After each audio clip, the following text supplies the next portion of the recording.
My name is Average Joe, and I'm a proud geek with expertise in movies, superheroes, and animation. My name is Beef Pork Ribs. I'm a fine repository of esoteric knowledge, which I suppose most people would qualify as geeky. Though I dabble in many fandoms, my main areas of expertise are anime, movies, and Belgian comics, with a strong recent insurgency of D&D. Our mission is to bring nerd and geek culture to the masses by sticking it all under the microscope. Welcome to the Bat Jar Podcast. Movies, comics, graphic novels, TV, cartoons, animation, nerds are geeks, entertainment culture. Hear it on the Bat Jar, Nerdy Power. Nerds and geeks, come gather around the scene. Come and join us in the Bat Jar. Come and tune into Average Joe and his team. Lots of room here in the Bat Jar. When the newest nerdy news drops, these podcast pals put it under the scope. DC, Marvel, Disney, Star Wars, cinematic multiverses. Bat Jar, Nerdy Power. Hello there, and welcome to the Bat Jar Podcast, where we put nerd and geek culture under the microscope. And this week, we have a shiny new microscope. It may resemble the microscope you've seen before, but it's new and exciting. So I think this idea of talking about what makes a good sequel came out of our conversation about the decades later sequels, because obviously I think we can agree that a lot of those decades later sequels are just not good. I think that was the consensus we came to, more or less. And I guess the first, so like for anyone who really needs an explanation, a sequel is a second installment of a thing, whether that is a book or a TV show. Actually, you can't really have, I guess, a sequel to a TV show. I mean, they're usually called spinoffs, but you technically can. I mean, Korra is ostensibly a sequel to Avatar: The Last Airbender. But generally, like a spin-off isn't a direct sequel because it's kind of like it's set in the same world, but it's about a totally different group of characters. Sometimes, but you do have TV shows that are, I mean, technically, Star Trek Next Generation is a sequel to the original Star Trek, in very loose terms, but it is. They continue certain themes, and like there's a few overlap things. Of actors because George Takei is in Next Generation, I believe. Maybe at some point. I know, like they did it. I mean, they did the Generations movie that had a couple of the original cast in it, and wasn't very good apparently. I think I watched it when I was a kid, so I don't remember if it was good or not. I just remember Data had a cute cat. I guess like successive seasons can in a way be considered like a sequel to a TV show. Like if season one of a TV show is really good and it gets selected to have a second season, that counts as a sequel, doesn't it? I don't think it does, because I think one of the things that makes a sequel is that you're exploring new and different things. Well, in a good sequel, yes. Well, it's one of the things you should be doing for a sequel, which is why, like, I feel like some TV shows maybe, but like, because I feel like TV shows that the second season is kind of different or is trying to explore something new and, it might still be in the same universe, but change a few things, I think might be considered a sequel. But a lot of TV shows, the next season is just kind of a direct continuation that was planned. Yeah, I think that's part of it too, is the intention of if something was like, because especially in England and stuff, like they'll have more mini series or like short TV shows and stuff, and then sometimes if it does well, they'll get to make more episodes of it, but they're not planning to make 5 seasons of something like they would in America. Yeah, and I feel like that might be so that would count as a sequel. I think that might also be just a good way to kind of put our definitions down, that a sequel is something that wasn't necessarily planned from the beginning. But well, not entirely accurate either. Well, I mean, we can say that, but then I'm thinking, I guess it's the way streaming shows work now is like, I generally tend to think of like the different seasons of a series as like separate things as opposed to like the whole. Because often these shows, you don't know if there's going to be a second season when they air for the first time. Yeah, but you still have shows that have a certain vision, even if they don't get to accomplish it. Like Supernatural and Buffy the Vampire Slayer like both had this problem where people complained about it because they had planned the story to a certain extent, and then because the show was so popular, they kept doing it, and it was clearly outside of what they were expecting. And then you get TV shows like Firefly that get canceled without getting to where they were expecting. So I don't know. It's kind of a weird one when you're talking about TV shows. All right, but we can agree that with like books, video games, movies, that it is essentially like a second installment or multiple installments of a franchise. Mostly, I'd say Lord of the Rings is a possible exception, though it was written as one book. So, but yeah. Oh boy. Well, because Exception that proves the rule. There we go. but if you think about it, like Star Wars, the original trilogy, like George Lucas originally wrote that as one giant script, and then it had to be cut down into like 3 separate scripts. So would that be an exception to the rule as well? I would say so. But they did change a lot. Like the original, like Empire Strikes Back, was very different. Like there was a lot of story changes and things that weren't planned out originally either. That kind of developed as time went on, and he explored things more, and he got feedback from fans and stuff. Well, to my surprise, this topic of what makes a good sequel. It is not an original idea. In fact, like when I searched this on YouTube, I found at least 10 different videos and at least 3 other podcasts that have already tackled the topic of what makes a good sequel. So we're not being really original here, but I'd love to take a crack at answering this question. I mean, there's a reason so many people want to talk about it. It's a really interesting topic, and there's a lot of different conclusions you can come to. And I also, but I also think that it's also an interesting subject because I think that what makes a good sequel, like we're going to be talking probably in general, general terms a lot, but I do believe that there are some criterias that are different for different media. Like generally speaking, there are a few things that are pretty regular, but I do think that like, for example, movies and video games, what makes a good sequel can be very different. So I heard one person kind of comment that a sequel can be profitable regardless if it's any good or not, because it is kind of riding on the coattails of its predecessor. And it's carrying not just the reputation, but like the goodwill and the whatever fan base that was established for that first movie, book, game. So I think that's part of why a lot of sequels are considered bad, is because perhaps they're not as much attention and care is put into them, because there's this thinking that, well, it'll make money regardless of how much effort we put into this.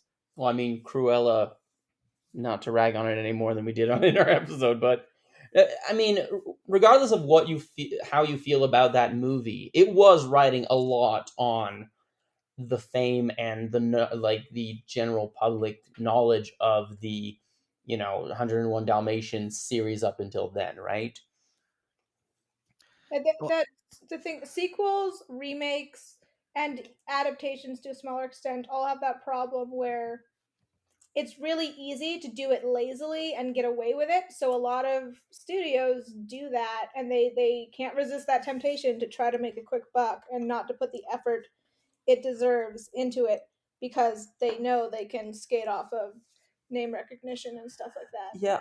Although I think there's another part to that, which is that, well, there's a few other parts. I think one of them though is because I remember watching a video essay that I found rather interesting about Pirates of the Caribbean and how the people who made Pirates of the Caribbean didn't realize what they were doing right, and that's why Pirates 2 and 3 seem a little bit off compared to the first one.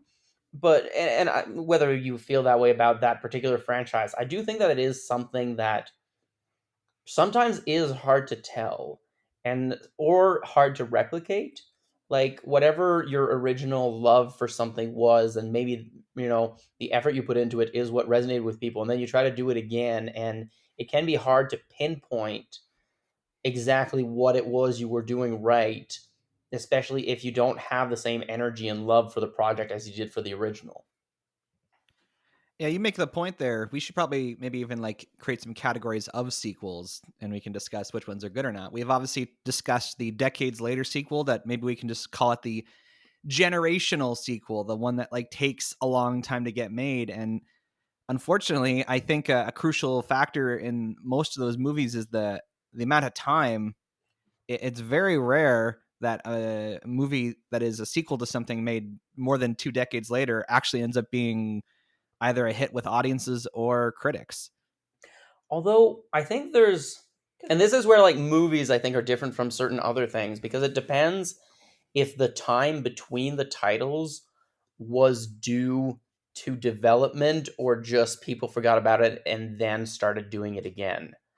Because, and I think this again in video games is very different. There's a lot of video game sequels that have, well over a decade between two entries that people love and people will still buy into. But in many cases, it's because during the 10-year period, it was still developing and people were still people were still playing it, people were still improving it, people were still getting ready for something new.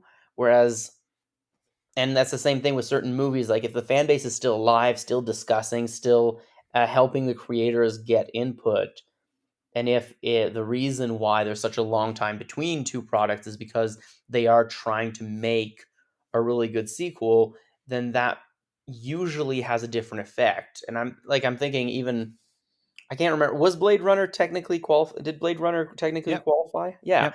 And I think that was an example of a movie where people wanted to do a new Blade Runner, but they wanted to put the effort into it before making it. And regardless of what you think of that movie, there was a lot of care put into it, and it wasn't just, you know, 15 years later somebody's like, "Hey, this used to be popular, let's make another one," right? It was like a lot of the time in between the two, a lot of people were trying to create the title and create and putting the energy. And I think like another example, much lesser example, is the you're aware, for those who aren't aware, the Cornetto trilogy are three movies that Simon Pegg and Edgar Wright wrote together, and Edgar Wright directed and Simon Pegg starred in.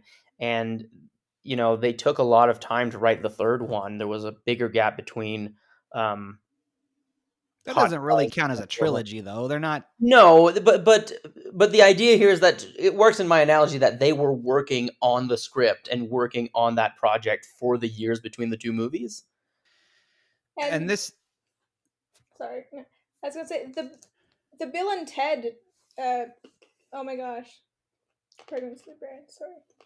The third Bill and Ted movie is a similar thing, where it had the passion and the interest of the people who originally worked on it, and they had been working on it before, and it got stuck in like development hell. It got, they tried. I think they tried to like do it several years ago, and none of the studios were interested. Right? They were like, "Why would we care?" And then Keanu Reeves came back into style, and because of his name they were able to push that through, and the studios were like, well, now we have something we can hang this on, so we have enough faith in people liking Keanu Reeves now that will put the effort into this.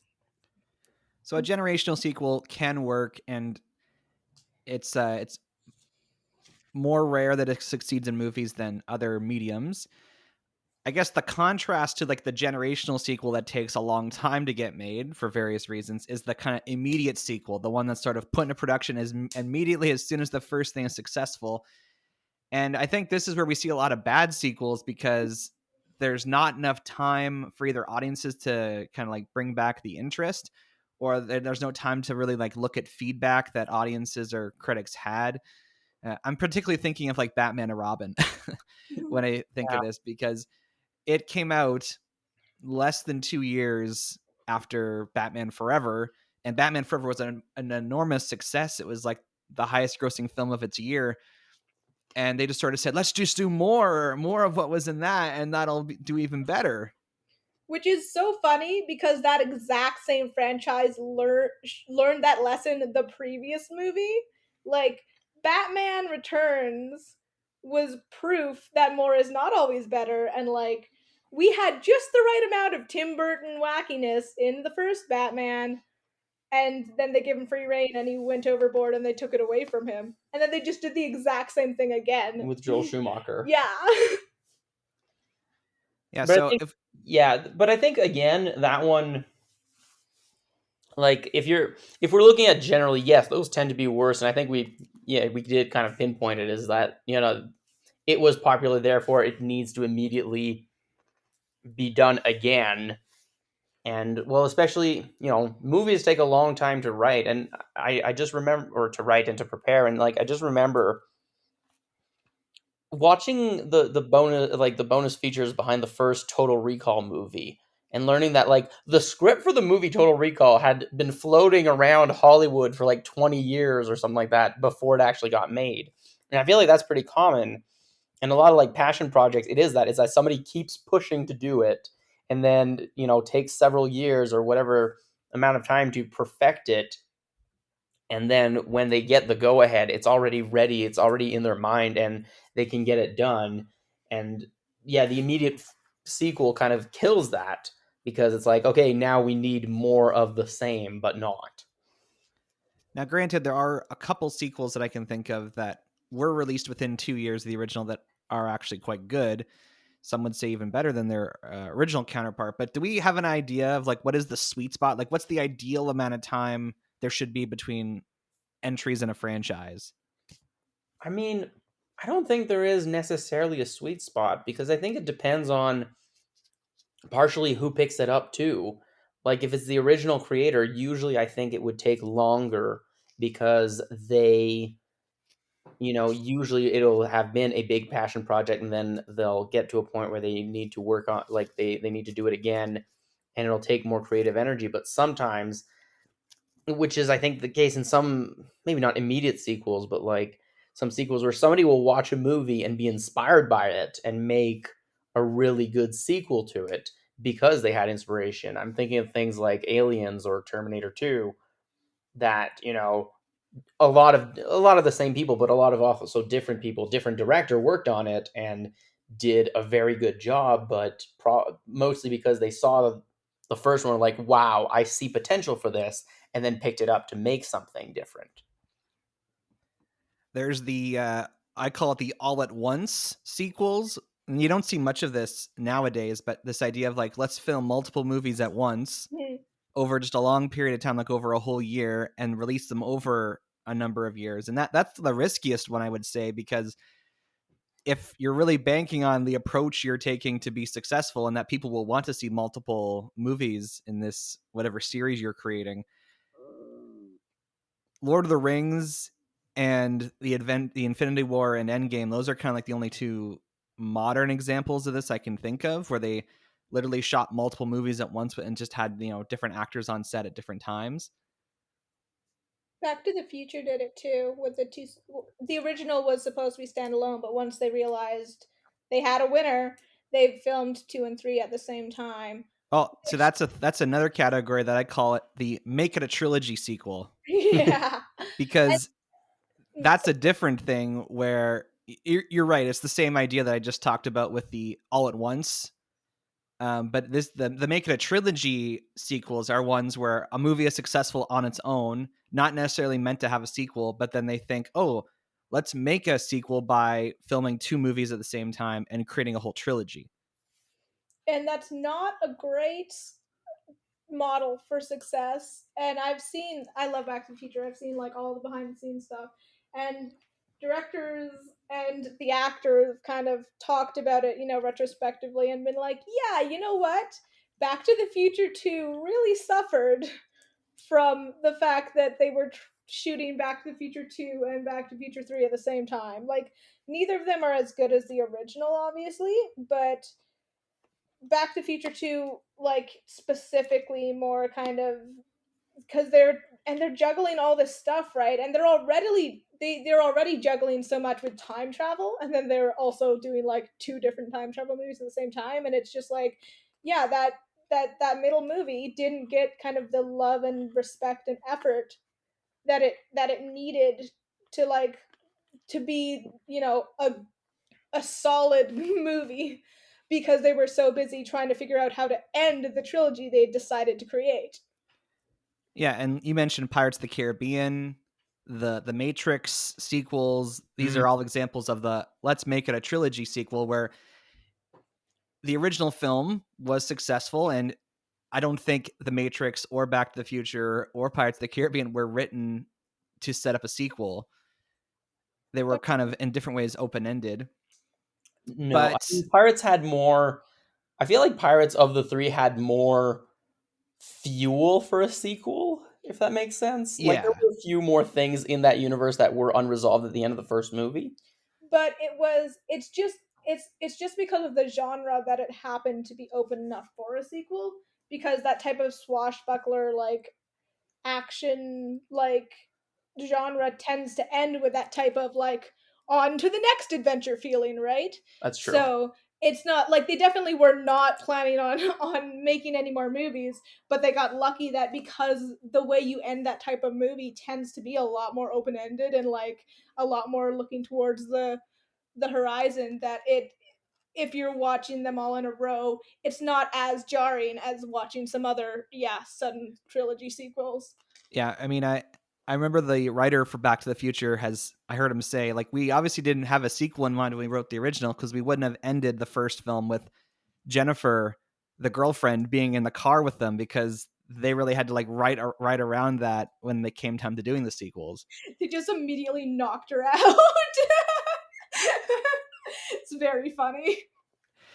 But I've also like watched, like, I haven't actually watched The Matrix or its sequels, but if I think of Pirates and if I think of Back to the Future, the sequels are kind of jarring in a way because it's as if it does feel like they're their own franchise almost, because they're taking the characters from the first film and then they're writing essentially a whole lot of extra content and backstory and a plot that is meant to tie the two films together, what is meant to be the second and third film together, in a way that it does, at least in those instances, it feels a little disjointed from whatever the original was.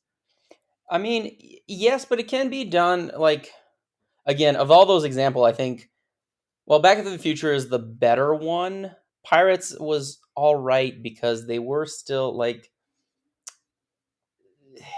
there was enough tying with the original. I feel like The Matrix was very kind of separate, and but even Back to the Future, like yeah, they had to knock out his girlfriend immediately and kind of shoehorn in a few things that weren't in the original.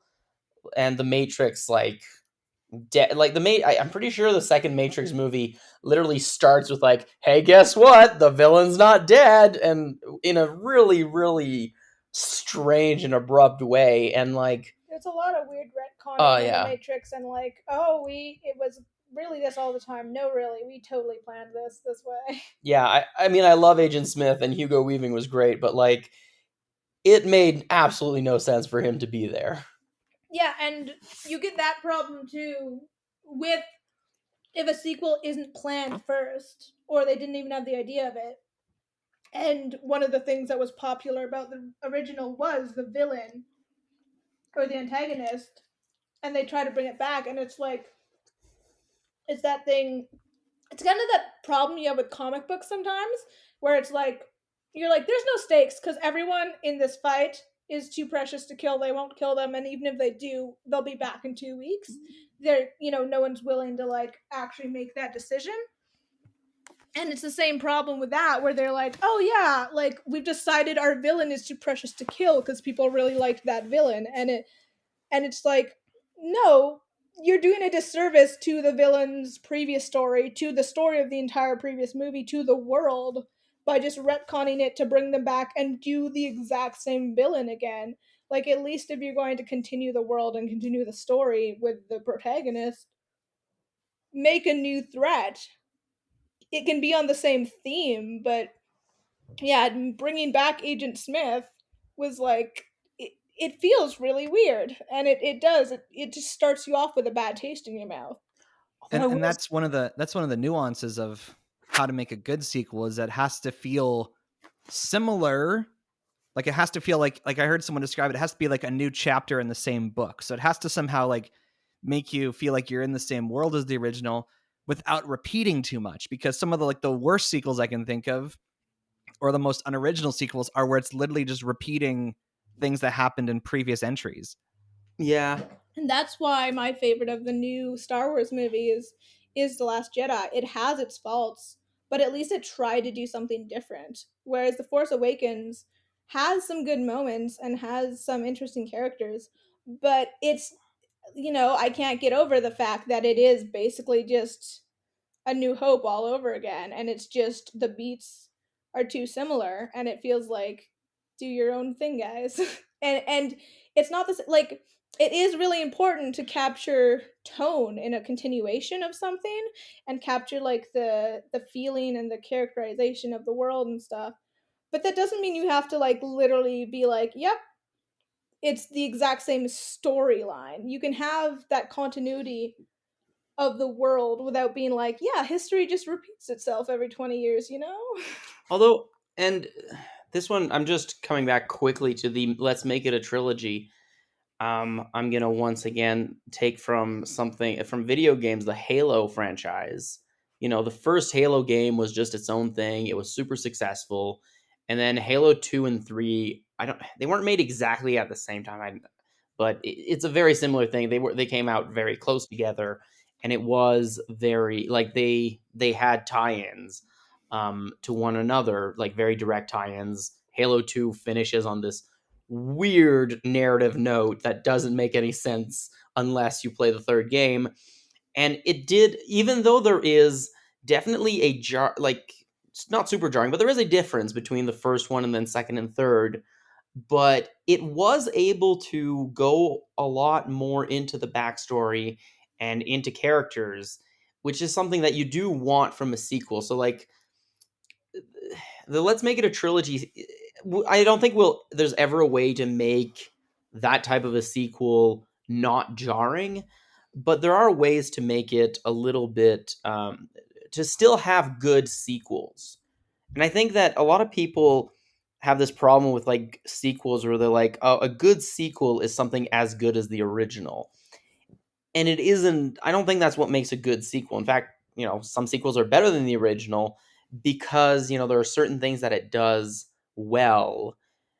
And, and I think what you said, yeah, like a chapter in the same book, but somehow better written, which will still be weird and feel a little bit out of place on some levels, but might still be something that people enjoy.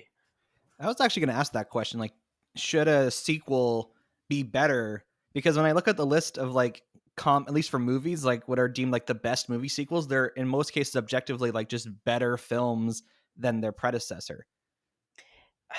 It's a tough one. Because I just remember watching one video about like why Shrek 2 was the perfect sequel. And even though, yeah, Shrek 2 is objectively a better movie than Shrek 1, the reason that we're given didn't really have to do with that. The reasons were because it explored things that were left in the first one, because it was a continuation. And I don't think a good sequel needs to be better than the original, but because we talked about it, the kind of nostalgia filter, or we're expecting something like the original. I think people have a tendency to say that good sequels are the ones that are better than the original because otherwise it doesn't live up to the original, and we just have a tendency to say, well, it's bad because compared to the original it was bad. Because the original is already on a pedestal. Yeah. But Because also, I mean, honestly, I like Pirates of the Caribbean's not Curse of the Black Pearl, um, Dead Man's Chest. Dead Man's Chest. I think it's definitely better than the third one, and like it doesn't have the magic of the first one, and it suffers from being the type of movie that it was. But I really like it, and I think it is a good sequel, even though it wasn't as good as the original, because it does expand on the world. It does help give us better character moments. And it does actually introduce a new antagonist who was quite good, and only reintroduces the antagonist of the first movie in the last like 10 seconds. So it was not like relying on that trope. and it expands the world in a way that makes sense. whereas some of the later pirate sequels do not do that, and they just keep adding stuff and throwing things at the wall, and it doesn't work. Whereas they had a little smaller of an upward, like they were dealing with less, and they just Yeah. started adding stuff, and they started adding a little bit more Jack Sparrow, and then they, it's this stuff where they just keep adding more and more of the things people want until it's like, this is just too much of everything, guys. You need to dial it back a bit. Yeah, I suppose like being better is like a byproduct of being a good sequel, because in theory, if an original is good and great and you're using that as your foundation and you can move the story and the world forward without repeating or backtracking on character growth, then at the very least all you can do is, stay at the same level or go up. And I think it is possible for a sequel to be a better movie but not be a good sequel. Oh, Because, well, because do you have there an are example of that?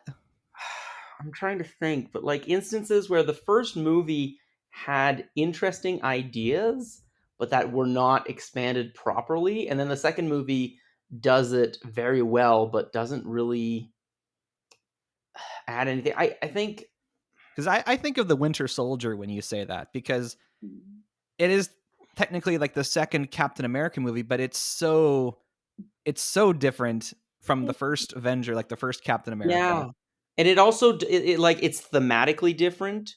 It The doesn't, genre is yeah, different. like the But it's character, a better film, like objectively. yeah, but it doesn't necessarily feel like a sequel to the first Captain America, which is in part because it's not. It's, it is. Well, no, it's a sequel to Age of Ultron. No, to Avengers. yeah, it's a sequel to Avengers, not a sequel to Captain America. And it's an okay sequel to Avengers, though. Again, they do a lot of weird things with some of the characters and change a lot of the things that happen to the characters for the sake of making it a better movie. Like the character arc of Black Widow from Avengers to Winter Soldier to Age of Ultron is completely nonsensical, which is partially because they're not very good sequels of one another, at least for her. But they're still better movies. Well, I and that she's a side character in Marvel's all of those movies, so she's never Yeah, like the main focus. She's there to like serve the plot and the development of other characters. yeah, and I think like, and that is it's a hard thing to do, but I think like actually I do have one. Um, uh, Die Hard 3. Die Hard with a Vengeance. Yep. Wait, that's the one with Samuel L. Jackson, right? Yeah, Yeah. Yes, Die Hard with a Vengeance was not a very good sequel because it completely reset the main character's character arc. It threw him in a completely different situation that had nothing to do with the first two. It was just, oh, look, he's a cop. Like, I mean, yes, there was a slight tie-in to the first movie, kind of, but even within the universe, that tie-in was a red herring. yeah, So but it didn't. Die Hard's a hard movie to do a sequel to, and that's the problem with a lot of sequels, is that the first film is based around a specific concept, and to try and do sequels to that, you start Yeah, entering the, really, this is happening again, like but that's the Taken. thing. How many times does that man have to lose his daughter? Yeah, but that's the thing. Die Hard with Vengeance is much better than Die Hard 2. Like, I think everybody can agree. And I would argue might be a better movie than the first one, and in some respects, not in all. I think overall the first Die Hard is still the best, but like, it is objectively a better movie than Die Hard 2, but it's not a sequel to Die. It's barely a sequel to Die Hard 1 or 2. Like, it's not a good sequel. In fact, none of the Die Hard movies are really good sequels when you get down to what makes a good sequel. Character development continuing. The character development of John John McClane. McClane, yeah, that's right. John McClane just goes downhill into absurdity by the fourth one, and the events are barely relevant to one another. Like again, there's a small tie-in between 1 and 3, but not really. And like the themes are completely different for all three of them, and again have very almost nothing to do with each other. Like the only reason these movies are sequels is because Bruce Willis's character has the same name in all three. Like Yeah. you could argue using that logic, you could say that like all the films Jackie Chan made in Hong Kong are sequels of one another because his name is Jackie in all of them, even though technically canonically some of them are. They don't feel like it at all. Yeah, I mean, I heard someone say that a sequel is good. You know, you're watching or reading a good sequel when the new elements or the new characters that are introduced feel like they were there the whole time. That they don't feel like they were written after the fact. It doesn't feel like a huge retcon. And action movies are really bad for that type of continuity and retconning anyway. Like, I feel like a lot of action movies and horror movies will do that thing where they get caught up and they're like, we have a chain of 5 of these. And they're just, and because they're action movies or horror movies, they get caught up into this thing where they're like, they focus on like the big, in fact, focus on the action or the horror because that's the thing that brings people in, and they forget to make the themes or the characters or the tone match because they're like, well, as long as we have a big action piece like we did in the last one where the character does that really cool thing with the one liner like he did in the last one, then we're doing the same thing, and they don't pay attention to like the framework that the action or the horror should be built on. Yeah, you mentioned horror. I'm like, I feel like there's a lot of genres where it's hard to do a good sequel. Like comedies, how many sequel comedies are there that are on par or better than the original? Action movies for sure, horror movies. Yeah, there's a lot of genres that just it's and comedy and horror both have that thing where they're low budget and it's easy to be lazy with them, which is why there's so many bad ones. And once again, when you have a sequel, it's even easier to be lazy with it because then you have the name recognition from the first one. So you can just slap something together, but because you've got that name and that actor, people will be excited to go see it. And And I feel like people just get, and like maybe even the person who made it, they don't have that hunger anymore. They don't have that like I have to prove myself with my big breakout. They're like, oh, now I guess the studio wants me to do another one, you were so thinking they of the just get second lazy Ace of it. Ventura movie, aren't you? I wasn't thinking of that specifically, but yeah, that's certainly a good example of that. So I'm looking at a list here, at least for movies, of like what are considered some of the best sequels. And based on what we've talked about here, I'm like, I don't know if they're so different. Like Terminator 2, Judgment Day, or T2 is regarded by a lot of people as like one of the best sequels ever made because it takes the core of what's there in the first film and it kind of flips the concept on its head and is just like an objectively much better film and it like takes that core. It's like a sourdough bread. It takes the starter and it makes something great out of it. But to your point, Beeper, like it is very different. So I'm like, can we still call it a sequel? I think Terminator, for a couple of reasons, yes. One of them being thematically very similar.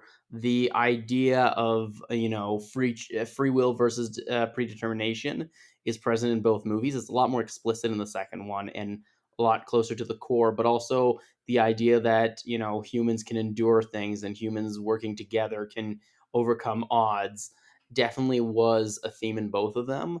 The recurring characters were still expanded on. Like I feel like if you went for Terminator 2 to Terminator 3, you got a lot less of a sequel idea because the characters aren't really there anymore. And I mean, there's this, yeah. I'll get to that later to come back to the Shrek 2 thing, but when it comes to, like, I do think that Terminator 2 was just such a better movie than the first one that that's part of why everybody says it. I don't think Terminator 2 is the best sequel. Like, it's probably the best movie that is a sequel, but not the best sequel movie.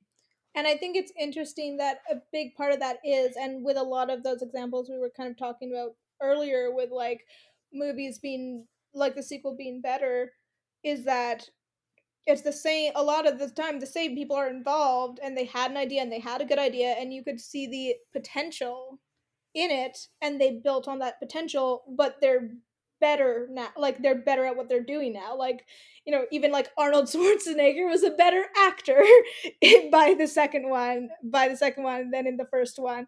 And there was better direction, and it was clearer, and they had like, it's a practice makes perfect. People have ideas, and they try to make things, and if it's the first time you're making something, it might not be as smooth as you wanted it to be. And if you get a chance to continue the story, it just makes sense that you know this world now, you know it better, and you're better at the technical aspects and at your job, so you can everything you're doing is elevating it, which makes it better.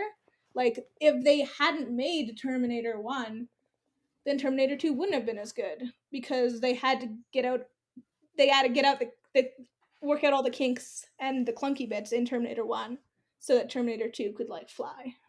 Yeah, and I just shared a list with you guys of basically what are considered some of the best sequels, and I think that's exactly right, Mjolnir, is that in order for a sequel to be great, it has to have the foundation. Like, you can't have Terminator 2 if the Terminator wasn't made.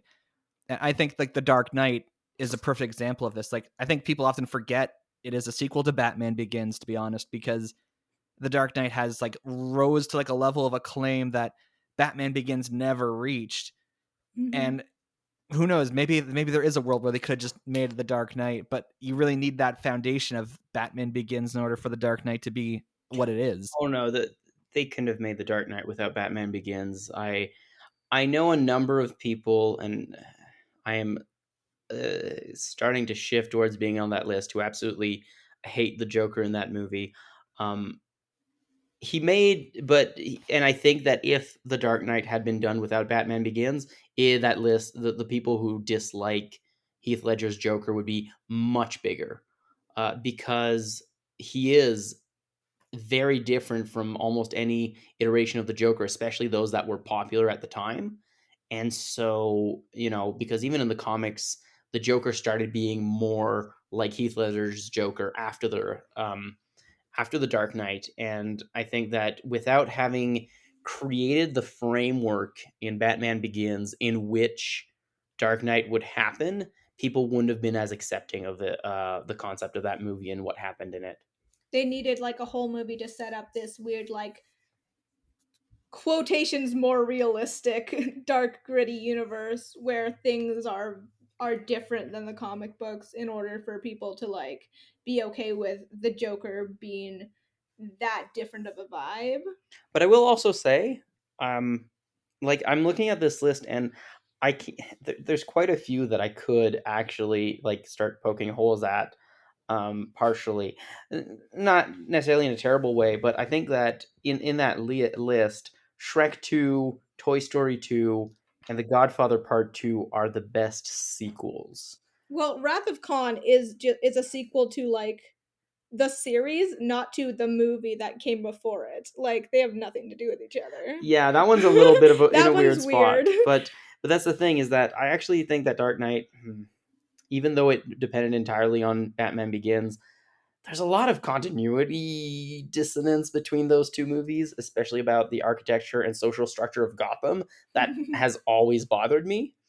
Whereas things like Toy Story 2, um, and 3, yeah, both of them, like, the universe is still very coherent and still very much the same, even if the children have grown up a little bit. I mean, even 4 still, No. Toy Story 4 is terrible. but it still felt like it was set in the same universe. It did, with but the most character of the arcs went yeah, the backwards. character arcs, you're Like, right, were the terrible. regression of Woody's character in Toy Story 4 is just unthinkable. Yeah, that's true.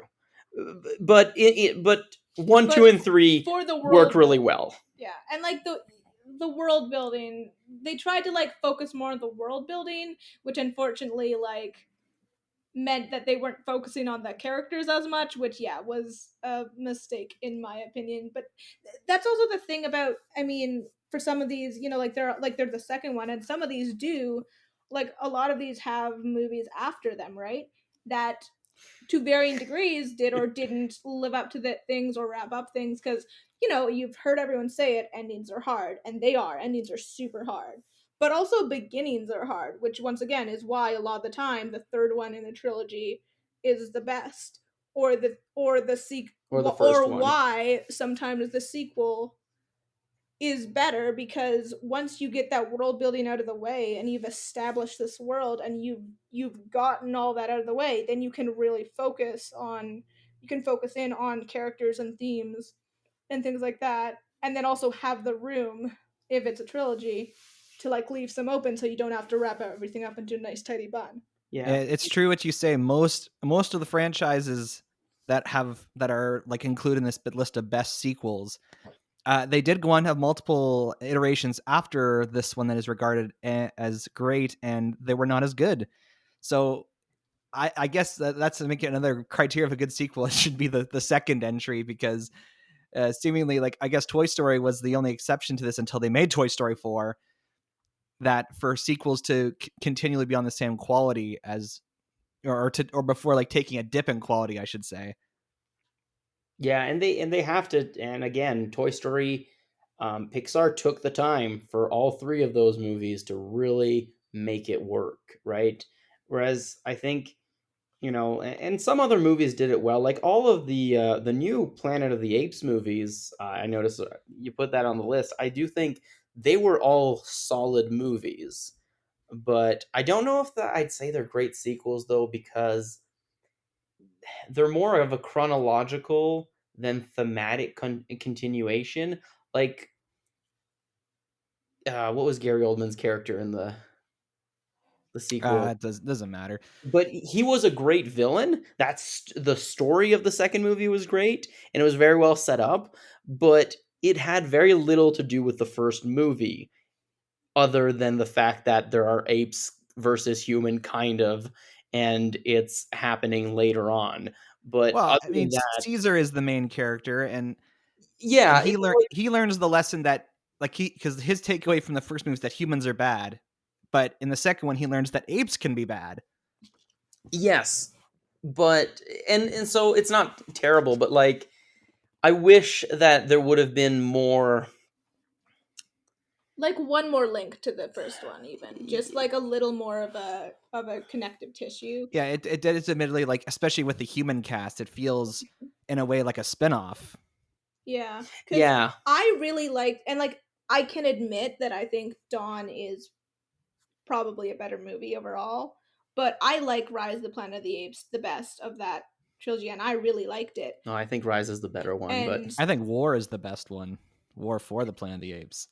I they made some weird decisions in that movie. I'm not as mad at it as some people are, but I think they once again they got a little lazy with some things, and they were like, we have to wrap it up into a neat tidy ball, so we'll just like make the humans becoming mute like just be like a disease that just makes people like bestial, and it's like just let evolution take care of that, like that was my assumption from the originals was that just over time they devolved because they didn't have society keeping them together anymore. That's fine.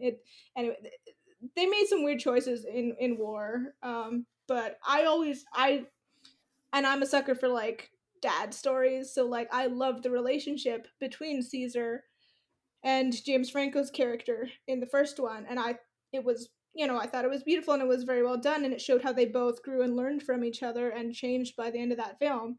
And I thought it was just so sad that in the second one they just kind of showed a picture of him and were like, yeah, I guess he died. Like it was like, but we spent like the entire last movie focusing on the relationship between those two characters, and he didn't have to be a main character again, but I thought it would have been nice to see him as Well, a and that, and again, that maybe that discounts Dawn as a, like, how you're perceiving what a sequel is, because it continues the world, and Caesar is meant to be like our main focus there, not the human characters. Like the second Fast and the Furious movie, Too Fast, Too Furious, Paul Walker's character is the only one from the original movie in that. and then Tokyo Drift has like a cameo. Yeah. But we got to talk about The Empire Strikes Back, because that is probably the best example, I would say, of what is a good sequel, because it's a better movie than A New Hope, and there's story points that are revealed in that. Obviously, like, the parentage of the Skywalkers that completely changed the course of the entire Star Wars franchise.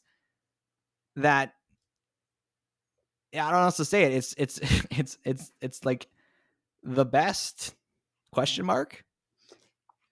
I And there's even things like when you think of the original trilogy, you're going to think of Empire Strikes Back. Even elements that are in the first one, you will think of the version of that in Empire Strikes Back. Darth Vader looks very different. Well, not very different, but he looks significantly different in A New Hope than in Empire Strikes Back. He's got like the weird, like the eyes are kind of like reddish. You can kind of almost see into them. There's like he's like just not quite as imposing. There's just like these little tweaks and stuff that they made. Once again, they did it the first time and they figured out what worked and they enhanced on it just from a technical aspect and then also from a story aspect and from an acting point of view as well. The actors got to know these characters better and push them further, and it's like on every level they made it better, which is super impressive. And sequels, I don't think, always do elevate every level of the filmmaking. think the only thing that I think kind of prevents it from being the best, and on par with a couple that I see on this list, is that it still needed Return of the Jedi. And I don't know, maybe that's being nitpicky, but like you didn't actually finish the story, which I guess kind of works. But then the problem is that it falls into the make it a trilogy, and then it is a little bit like, not to say tainted is kind of a bad thing, but like it is a little bit affected by the third. Like I feel like there are some sequels that the third movie doesn't matter, and Star Wars You're isn't. saying that Like, Empire has the benefit of it doesn't have to end the story, so it can end on like a low point. well, And no, but not necessarily, but like, which is cool, but doesn't necessarily, because it doesn't resolve a lot of things. It doesn't necessarily finish what the first one did, and I feel like If you watch New Hope and Empire and you just stop there because you're like, wow, I hate Ewoks, I refuse to watch Return of the Jedi, you will feel unfulfilled because the story hasn't ended. exactly. Whereas I think like Toy Story 2, you don't need to watch Toy Story 3, but if you do, it's great. what Um, about Spider-Man 2? Spider-Man 2, Spider-Man Yeah, 2 had that idea. I don't think it's as good of a sequel because there isn't, because the original theme kind of falls a little bit flat, though it is a very good continuation. But something like and once Shrek again, 2 it is a better and movie. yes, Shrek 2 and The Godfather Part 2, they wrap it up and you don't need to watch the sequels, and it's very good. And you shouldn't, because the sequels suck. to those two movies are kind of terrible. But I mean, The Godfather Part 2 kind of cheats because it's a sequel and a prequel at the same time. Um, Or even so X-Men 2? Like, don't watch don't yeah, watch don't X-Men don't, 3. don't, don't watch X3. Yeah, and any given X-Men movie franchise, just watch the first two. But that's the thing, is that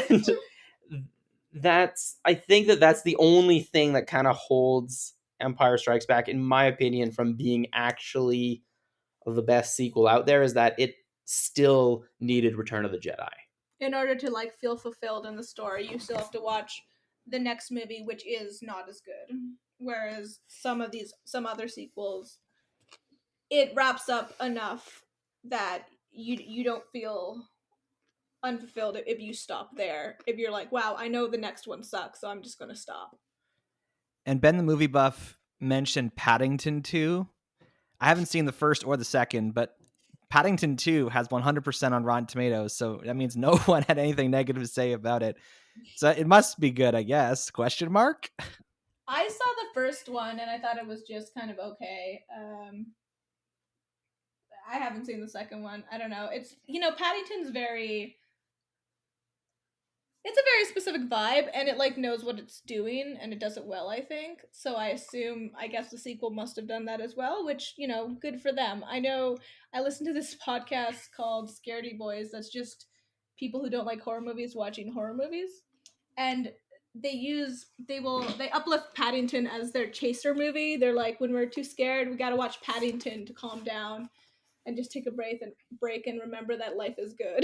So Paddington's, once if that is one of those things I feel like if you're putting the effort into it, it's pretty easy to make a sequel because it's not a horror or a comedy or an action movie that can rely on tropes and tricks to try to pull you in. It has to be this really wholesome, heartwarming like tale about a bear who likes marmalade, and and and have that emotional pull for people to even consider going. So they have to actually put effort into it. Or maybe as a way to wrap things up, we should each make a statement as to what we think is the best sequel. I'm gonna say Toy Story 2.